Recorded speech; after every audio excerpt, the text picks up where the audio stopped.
મિત્રો, હું મારા મનને દરરોજ એક જ વાત સમજાવું છું કે આ પ્રકૃતિ જ આપણી સાચી માતા છે.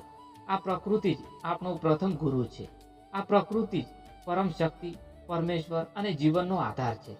આ પ્રકૃતિ જ આપણને શ્વાસ આપે છે, શક્તિ આપે છે, જ્ઞાન આપે છે અને જીવન માટે સુંદર શરીર આપે છે.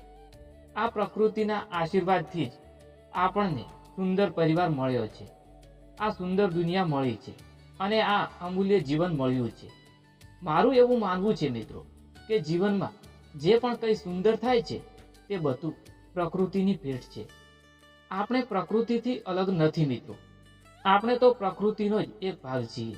જ્યારે માણસ પ્રકૃતિ સાથે જોડાઈ જાય છે ત્યારે તેના જીવનમાં શાંતિ જન્મે છે, તેના મનમાં શાંતિ જન્મે છે, હૃદયમાં પ્રેમ જન્મે છે અને જીવનમાં એક નવી શક્તિ આવી જાય છે. એટલે મિત્રો, પ્રકૃતિનું સન્માન કરો, પ્રકૃતિ સાથે જોડાયેલા રહો, કારણ કે પ્રકૃતિ જ જીવન છે. અને મિત્રો, તમારું આના વિશે શું કહેવું છે? તમે શું માનો છો તે કોમેન્ટમાં જરૂરથી જણાવજો.